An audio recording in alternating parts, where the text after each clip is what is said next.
incredibly powerful, of course. I'm biased, but it really does tell you not just the mass, but the interactions, the stoichiometry, even the shape, the connectivity of protein molecules. Really is incredibly powerful technique. And if you start to add on to that the sort of complexity of adding drugs and seeing how they disrupt complexes, you then have a very powerful technology. Interactions of proteins and other biomolecules, there's lots of very interesting research on DNA protein complexes and RNA protein complexes. And I think we're only just scratching the surface of how useful that's going to become in the future. There's still a long ways to go, but I'm excited about the fact that we have this very powerful technology that can be applied not just to proteins but any other biomolecule. Yeah, that's why we focus on a lot. We focus a lot on bringing it to the clinic, at least, maybe not to the bedside, but to the clinic.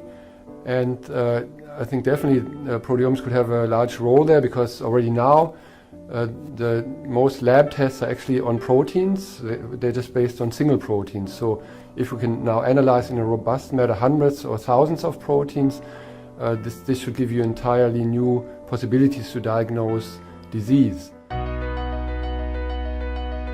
Have to make the most of a tiny little piece of fossil because they're often very rare. In addition, the molecules that are there are modified in ways that are not predictable by current databases. So that's where the use of antibodies and other material comes in, is figuring out what antibodies to allow in these modifications and how they happen. So in addition to studying the molecules and the histology and the texture and the structure of bone, we also study the environments they're preserved in, so we can get an idea of how the geochemical environment affects the proteins. There's a lot of influences on proteins or other molecules that might allow them to persist in bone, but those are still not really well worked out. And so the other thing we have is co-eluting material in a fossil bone that you don't have in modern bone that might cause ion suppression or reduce the ability for us to recover protein. My research personally is trying to make an impact in the field of precision medicine. And in particular, we're trying to solve two major problems. The early detection of colon cancer, which affects about 1.4 million people on the planet every year, and detect that earlier using a blood test that allows you then to have a highly confirmatory, very accurate colonoscopy and then surgery if you're diagnosed sadly with that disease, because we know that survival is at a much higher rate when you detect it early. And the second is to be able to detect patients who are at high risk of recurrence of the disease from those that are cured by their original surgery if we do detect the disease earlier. So it's very important because at present we don't have proteomic or genomic techniques that allow us either early detection or stratification of those people that need chemotherapy or that are cured by surgery. Yes, it's interesting you mention that because HUPO has just launched pathology as one of the pillars on which it relies for its biology and disease initiatives and its chromosome initiatives.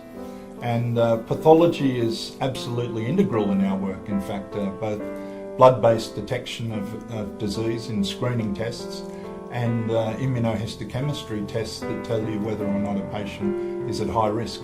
Both of those are fundamental tools that pathologists use. So our team actually has 6 pathologists involved in the work, and we've been working with them now for over almost 2 decades. Yeah, our biggest push is in the area of big data and multi-omics profiling of people for mostly focus on trying to understand health and then transition to disease, catch disease early before it's symptomatic. We're very big on longitudinal profiling, so following people over time, because we think the biggest way to detect disease is by following people individually and finding that delta, that shift. That first period where people start becoming ill, there'll be molecular signatures. So that's our push. We try to use as many data types as possible, including proteomics, which we think will be very powerful in this endeavor.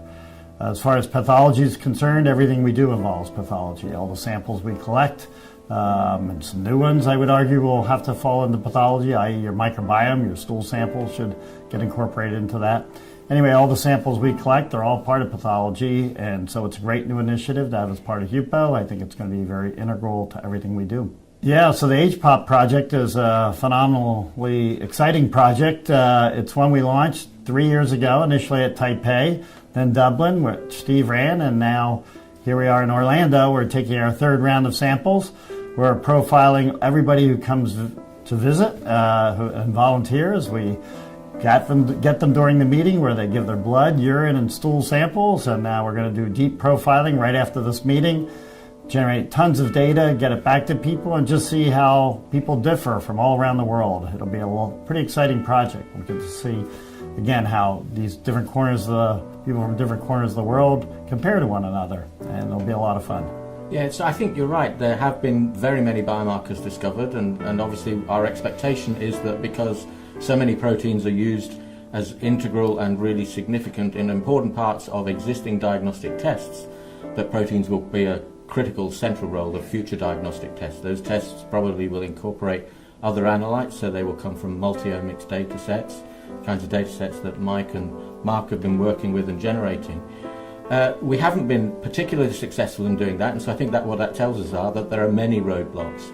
How we overcome those roadblocks, I think from a HUPO perspective, is by greater engagement of the people who've done the discovery with those individuals who can translate them, and so that means greater engagement with the clinical community, greater engagement with the clinical diagnostics community, and obviously ultimately greater engagement with the commercialization community. So greater engagement with those communities, and I think we've reached a stage now in HUPO and the activities of the HUPO members and proteomics in general where there's increasing recognition that the work we have done has served as a foundation for the next stage of the development of those biomarkers.